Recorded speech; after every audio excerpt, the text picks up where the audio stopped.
Cuán firme cimiento se ha dado a la fe de Dios en su eterna palabra de amor.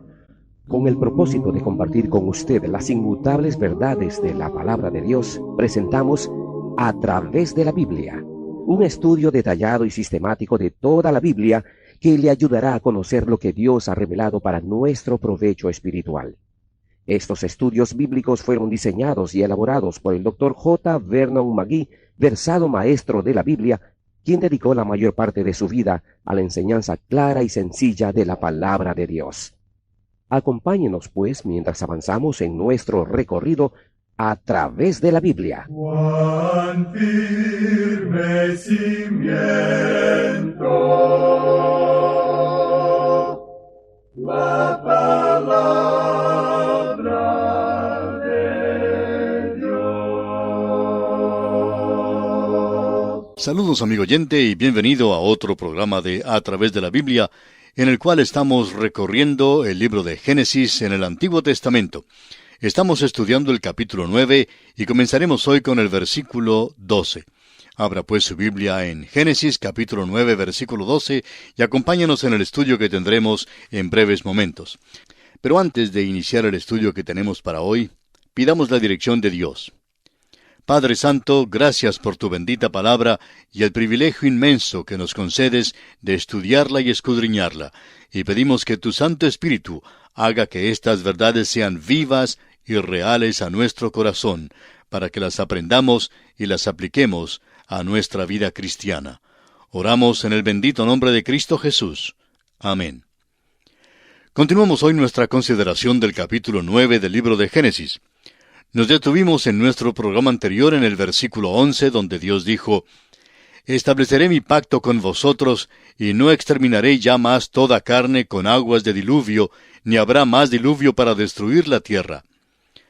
Dijimos que había aquí una promesa de Dios y notamos también la determinación, la decisión de Dios de no destruir más la tierra con diluvio. Dijimos que el próximo juicio de la tierra sería un juicio por fuego, y que así lo encontramos confirmado en el capítulo 3 de la segunda carta del apóstol Pedro. Para nuestro estudio de hoy, comenzaremos leyendo los versículos 12 al 17 de este capítulo 9 de Génesis. «Y dijo Dios: Esta es la señal del pacto que yo establezco entre mí y vosotros, y todo ser viviente que está con vosotros por siglos perpetuos. Mi arco he puesto en las nubes, el cual será por señal del pacto entre mí y la tierra. Y sucederá que cuando haga venir nubes sobre la tierra, se dejará ver entonces mi arco en las nubes. Y me acordaré del pacto mío, que hay entre mí y vosotros y todo ser viviente de toda carne, y no habrá más diluvio de aguas para destruir toda carne. Estará el arco en las nubes, y lo veré, y me acordaré del pacto perpetuo entre Dios y todo ser viviente, con toda carne que hay sobre la tierra. Dijo pues Dios a Noé: Esta es la señal del pacto que he establecido entre mí y toda carne que está sobre la tierra». Vemos aquí el cuadro del pacto, y creemos que tiene un verdadero significado espiritual. Es un tipo de sacramento, pudiéramos decir. Un sacramento se compone de una señal visible a la cual se adjuntan las promesas de Dios, y esto es precisamente lo que tenemos aquí. El arco iris llega a ser una señal del pacto, y así es más o menos un sacramento. Fíjese usted que Dios dice: «Y lo veré y me acordaré». Dios no dijo que usted lo vería, dijo que Él lo vería. Dijo que lo miraría y serviría como pacto perpetuo entre Dios y todo ser viviente, con toda carne que hay en la tierra. Y debe servir de consuelo para nosotros cuando veamos un arco iris. Este es el pacto de Dios, no solo con Noé, sino también con todo ser que existe en la tierra. Por tanto, lo que tenemos aquí casi llega a ser un sacramento. Como ya hemos dicho, un sacramento es una señal visible a la cual se adjuntan ciertas promesas. La Pascua, por ejemplo, fue tal señal. La serpiente de bronce y el vellón de Gedeón fueron señales. Hoy día tenemos el bautismo y la cena del Señor como señales. El doctor John Peter Lange declara: «El ojo de la gracia divina y nuestro ojo de la fe se encuentran en el sacramento. Eso es lo que sucede aquí cuando el hombre mira al arco iris. La fe agarra las promesas que se adjuntan a la señal. El mérito está en aquel del cual habla la señal, porque la palabra y la señal andan juntas. Dios hace la promesa y adjunta una señal. El arco iris es la respuesta de Dios al arca de Noé. Dios dice, lo veré y me acordaré. Encontraremos algo que defrauda la esperanza al continuar leyendo el capítulo. Cuando el hombre salió del arca después del diluvio, y todos los pecadores habían muerto, ¿quizá así habría terminado el pecado en la tierra? Vamos a ver. Los versículos 18 y 19 de este capítulo 9 de Génesis nos dicen, y los hijos de Noé que salieron del arca fueron Sem, Cam y Jafet. Y Cam es el padre de Canaán. Estos tres son los hijos de Noé, y de ellos fue llena toda la tierra. ¿Por qué es que el Espíritu de Dios nos cuenta esto aquí mismo? Hace mención de que Cam es el padre de Canaán, y el pueblo de Dios viajará a la tierra de Canaán. Los versículos 20 al 23 de este capítulo 9 dicen, Después comenzó Noé a labrar la tierra, y plantó una viña, y bebió del vino, y se embriagó, y estaba descubierto en medio de su tienda. Y Cam, padre de Canaán, vio la desnudez de su padre, y lo dijo a sus dos hermanos que estaban afuera. Entonces Sem y Jafet tomaron la ropa y la pusieron sobre sus propios hombros, y andando hacia atrás cubrieron la desnudez de su padre, teniendo vueltos sus rostros, y así no vieron la desnudez de su padre. Lo que encontramos aquí, amigo oyente, es el pecado de Noé. El hecho es que Noé se embriagó, y esto es pecado. No se le puede disculpar aunque muchos intentan hacerlo. Alguien dirá que Noé estaba ignorante del efecto del vino, ya que nadie se había embriagado antes. Pero usted se fijará que antes del diluvio, la embriaguez no era mencionada como uno de los pecados. Hay también quienes sostienen la teoría de la cúpula en cuanto al diluvio. Hay muchas cosas de las cuales no hemos tenido tiempo a hablar. La teoría de la cúpula es la que dice que hubo una capa de hielo alrededor de la tierra por la cual se infiltraba el sol. Se cree que es posible que las uvas no se fermentaran antes del diluvio y que fue algo nuevo en la experiencia de este hombre Noé. Bueno, todo lo que podemos decir es que este es un mundo nuevo y un nuevo principio, pero que todavía existe el viejo pecado y este incidente nos lo revela. Ahora la gran pregunta es, ¿por qué nos cuenta Dios este incidente? ¿Cuál es su motivo? Nos lo dice porque la conducta de los tres hijos condujo a la maldición y la bendición de estos hijos. Los versículos 24 al 27 dicen, Y despertó Noé de su embriaguez, y supo lo que le había hecho su hijo más joven, y dijo, Maldito sea Canaán, siervo de siervos será a sus hermanos. Dijo más, Bendito por Jehová mi Dios sea Sem, y sea Canaán su siervo. Engrandezca a Dios a Jafet, y habite en las tiendas de Sem, y sea Canaán su siervo. Fíjese usted que a Canaán le cae la maldición y no a Cam. Es importante notar esto. También quisiéramos dar respuesta a la pregunta que siempre se hace, ¿cae la maldición de Cam sobre la raza negra? La respuesta es que no, no es verdad. Eso es absolutamente absurdo y la Escritura no lo enseña. La coloración de la piel, el pigmento que está en la epidermis de la familia humana, está allí por razón de la luz del sol afuera, y no por el pecado que está por dentro. Los hijos de Sem van a Canaán, y esa es la razón por la cual se menciona la maldición aquí. Canaán será un siervo de sus hermanos. Y debemos recordar que las primeras dos grandes civilizaciones, de los egipcios y de los babilonios, fueron civilizaciones camitas. Las dos fueron camitas. Ahora, si el hombre hubiera sido quien escribió este libro, y nos hubiera contado del pecado de Noé, habría hecho una de estas dos cosas. O lo habría encubierto, y habría hecho de Noé un héroe, o lo habría contado de una manera mucho más sórdida que lo que encontramos escrito. El hecho es que se relata por el Espíritu de Dios con un motivo. Se relata para dejarnos saber que Dios estaba animando al pueblo de Israel que entrara en la tierra de Canaán. Ellos sabían que se había pronunciado una maldición sobre Canaán y que había un juicio sobre ellos. Esto se descubre al leer lo demás de la Escritura, y especialmente el Antiguo Testamento y la historia secular. La mayor parte de los hijos de Canaán han desaparecido. Luego, estas cosas están escritas para nuestro conocimiento según la Escritura. Sirven para dejarnos saber algo de la debilidad de la carne. El espíritu a la verdad está dispuesto, pero la carne es débil. El Señor Jesús dijo que lo que es nacido de la carne, carne es. Y el apóstol Pablo expresó con toda claridad, escribiendo a los Gálatas en el capítulo 2 y versículo 16, dice, por cuanto por las obras de la ley nadie será justificado. Por tanto, tenemos aquí la historia de un hombre que cayó, y es la historia de la debilidad de la carne. Hemos mencionado cómo hay los que tratan de disculpar este pecado de Noé. Francamente vemos que el hecho es que Noé se embriagó. Ahora es muy posible que usted como cristiano no se embriague. Pero amigo oyente, es posible que usted y yo vivamos en la carne a tal punto que lleguemos a degradarnos como lo hizo Noé. Creemos tener una mala concepción de la vida en este universo en el cual vivimos. Por ejemplo, los hombres han gastado billones de dólares para ir a la luna. Y después de todo, parece que no es un lugar tan bueno para vivir. Pero gastamos relativamente poco en cómo vivir en esta tierra. Pero amigo oyente, esto es lo que le importa a Dios, es decir, prepararnos para vivir en esta tierra. No nos equivoquemos como otros en la consideración de este incidente. Es menester que entendamos que Noé no perdió su salvación. Fue una cosa terrible la que hizo y no se le puede disculpar de ninguna manera. Fue la debilidad de la carne, pero todavía continuó salvo. Además, notamos el hecho de que la maldición no cayó sobre Cam, sino sobre su hijo Canaán. No sabemos hasta qué punto estaba Canaán metido en este incidente, pero sabemos que su nombre se menciona por algún motivo, aunque no se nos revela la razón. Esto no tiene nada que ver con la maldición del color que se ha puesto sobre alguna parte de la raza humana.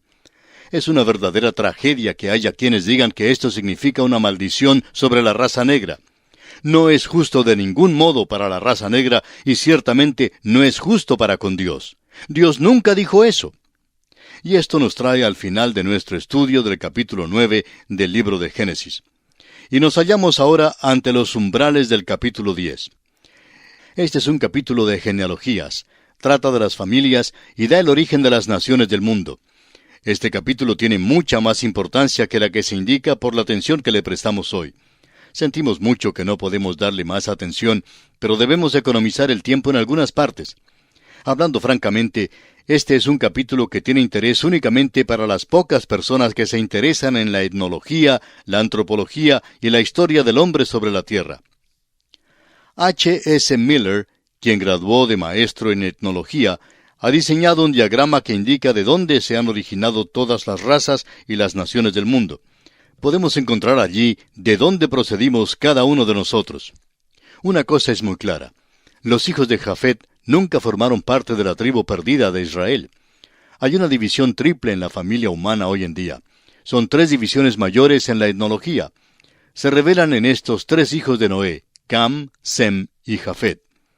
Este capítulo 10 nos da la genealogía de estos 3 hijos, los hijos de Jafet en los versículos 1 al 5, los hijos de Cam en los versículos 6 al 20, y los hijos de Sem en los versículos 21 al 32. Jafet y Cam fueron los hijos que sobresalieron al principio. Y encontramos aquí una vez más el mismo ejemplo que hemos encontrado hasta ahora y que continuará a través de la Biblia.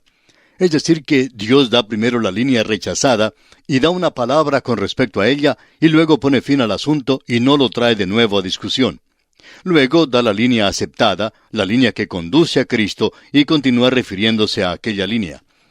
Los versículos 1 y 2 de Génesis 10 dicen, estas son las generaciones de los hijos de Noé, Sem, Cam y Jafet, a quienes nacieron hijos después del diluvio.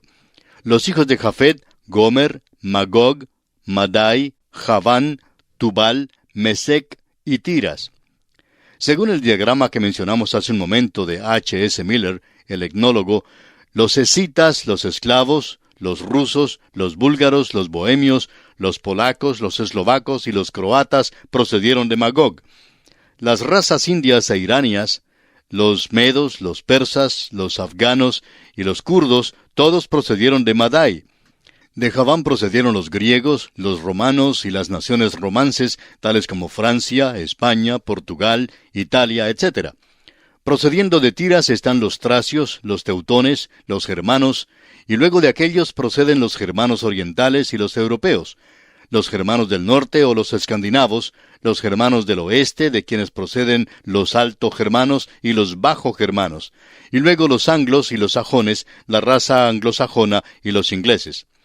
Bueno, no podemos discutir el diagrama total, pero es un estudio interesante. Podemos ver que la mayoría de nosotros acá en las Américas descendemos de estas líneas. Veamos ahora los hijos de Cam. El versículo 6 de Génesis 10 dice, los hijos de Cam, Cus, Misraim, Fut y Canaán. Esto nos hace ver que había otros hijos de Cam, pero que la maldición de Noé recayó sobre Canaán. No sabemos por qué no cayó también sobre los otros. De Cus descendieron los etíopes, de Canaán procedieron los fenicios, los hititas, los amorreos, los jebuseos y los gergeseos. De Misraim descendieron los egipcios y los libios. Todas estas razas son camitas. Ahora los versículos 8 al 10 nos dicen, y Cus engendró a Nimrod, quien llegó a ser el primer poderoso en la tierra. Este fue vigoroso cazador delante de Jehová, por lo cual se dice, así como Nimrod, vigoroso cazador delante de Jehová. Y fue el comienzo de su reino Babel, Erec, Acad y Calne, en la tierra de Sinar. Se nos dice que Nimrod fue poderoso. Realmente lo que deseaba este hombre era llegar a ser el soberano de un gran imperio mundial. Deseaba llegar a ser un gran soberano, y notamos que intentó lograr precisamente eso. Fue un gran cazador delante del Señor. Ahora, esto no quiere decir que fue un cazador de animales salvajes. A veces le regalamos un juego de arco y flechas a un niño, y sale y dispara a los pajarillos, y cuando regresa le decimos, mira pues, eres un pequeño Nimrod. Pero Nimrod, amigo oyente, no fue cazador de animales ni de aves, fue cazador de almas de los hombres. Ese es el sentido que tenemos aquí. Y el comienzo de su reino fue Babel, Erec, Acad y Calne, en la tierra de Sinar. Él fue el fundador de esas grandes ciudades. Podemos obtener mucho de la historia de Nimrod al leer la historia secular. Alexander Hislop, en su libro Las dos Babilonias, nos da los antecedentes en los cuales no vamos a entrar hoy, pero es una historia fascinante de cómo la Torre de Babel, sin duda, tiene su origen en Nimrod. Fue él quien procuró juntar a la raza humana después del diluvio en un esfuerzo por unirla en una nación sobre la cual él pudiera llegar a ser el gran soberano mundial. Fue rebelde, fundador de Babel y cazador de las almas de los hombres. Fue desobediente y es una sombra o tipo del último soberano mundial, el anticristo, que ha de venir todavía. También será un hombre de pecado y será un duplicado de Nimrod. Este es pues el hombre que está delante de nosotros aquí en estos versículos. La primera gran civilización procedió de los hijos de Cam. Debemos reconocer eso. Es demasiado fácil hoy en día adherirnos a las viejas normas que nos enseñaron en la escuela. La raza negra, por su parte, desea que haya un estudio adicional de su raza, y con razón. No le han dado una oportunidad durante los 100 años pasados. La historia del principio de la raza negra es que encabezó las dos grandes civilizaciones que aparecieron en esta tierra. Descendieron de los hijos de Cam. Nimrod fue hijo de Cam. No intentamos desarrollar más esta línea porque estamos siguiendo el modelo que nos ha dado el Espíritu Santo. Da primero la línea rechazada y luego le pone fin. Volvamos ahora a la línea que nos conducirá a Abraham y luego a la nación de Israel para luego hablarnos de la venida de Cristo al mundo. Esta es la línea que es importante seguir.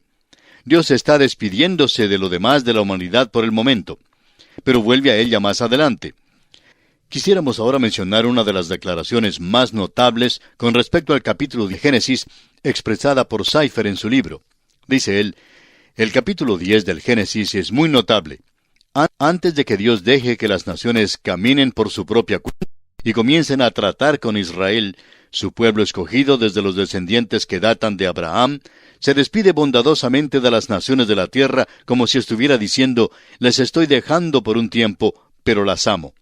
Las he creado, he ordenado todo su futuro y es posible trazar las diferentes genealogías. Eso es lo que se encuentra aquí en este capítulo. Ahora, ¿por qué ha sido tan destacado en nuestros días la raza blanca? Bueno, creemos que la razón se basa en este capítulo. En el principio fueron las razas negras las que fueron destacadas. Luego vino la distinción de los hijos de Sem. Durante el tiempo de David hicieron un impacto tremendo sobre este mundo. Debemos recordar que de Sem descendieron los sirios y los libios y los armenios. Fíjese usted que no son los asirios, sino los sirios. Los árabes procedieron de Joctán. Por tanto, notamos que grandes razas y naciones aparecieron en la escena de la historia. Descendieron de Sem. Ahora, por lo visto, estamos en ese período cuando la raza blanca es la que sobresale. Creemos que todos los grupos, no importa si proceden de la línea de Cam, Sem o Jafet, demuestran que son incapaces de gobernar al mundo. Creemos que esto es lo que Dios nos pone de manifiesto y es una lección muy tremenda que debemos tomar muy en cuenta para nuestra instrucción. Consideremos ahora a los hijos de Sem. Entre los hijos de Sem hay uno al cual se le hace énfasis y mención especial. Leamos desde el versículo 21 al 25 de este capítulo 10 de Génesis.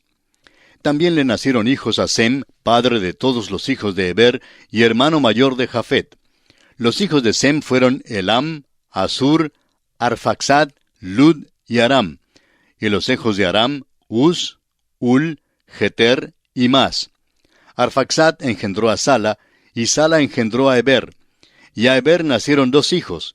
El nombre del uno fue Peleg, porque en sus días fue repartida la tierra, y el nombre de su hermano Joctán.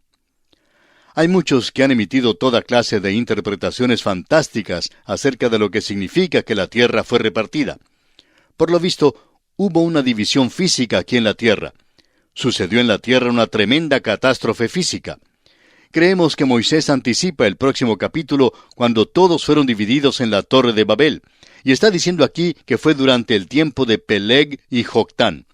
Y nos parece que esta es una explicación sencilla. En los 5 versículos siguientes encontramos los nombres de los hijos de Joctán y también la tierra en donde habitaron.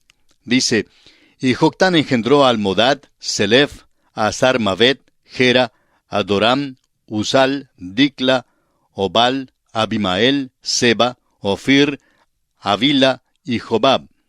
Todos estos fueron hijos de Joctán, y la tierra en que habitaron fue desde Mesa en dirección de Sefar hasta la región montañosa del oriente. Los 2 últimos versículos resumen que todos estos fueron los hijos de Sem, y dicen los versículos 31 y 32, estos fueron los hijos de Sem por sus familias, por sus lenguas, en sus tierras, en sus naciones. Estas son las familias de los hijos de Noé por sus descendencias en sus naciones. Y de estos se esparcieron las naciones en la tierra después del diluvio. Amigo oyente, este es uno de los grandes capítulos de la Biblia, pero no hemos tenido mucho tiempo para estudiarlo en todos sus detalles. Como usted puede notar, es un estudio rico para cualquier persona que esté realmente interesada en una evaluación justa de toda la familia humana, y muchos han utilizado este capítulo notable con ese fin. Pero nosotros tenemos que detenernos aquí por esta ocasión y concluir así nuestro estudio del capítulo 10 de este libro de Génesis. En nuestro próximo programa estudiaremos el capítulo 11, donde nos esperan algunas cosas muy interesantes, como la construcción de la Torre de Babel. También la confusión de las lenguas en Babel, es decir, el comienzo de los diversos idiomas, y notaremos también la línea desde Sem hasta Abraham, porque es una línea que seguirá a través de todo el Antiguo Testamento. Así es que esperamos contar con su atención para nuestro próximo programa.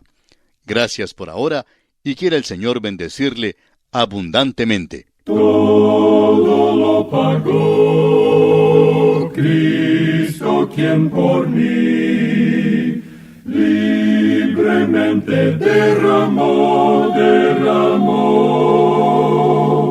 su sangre carmesí.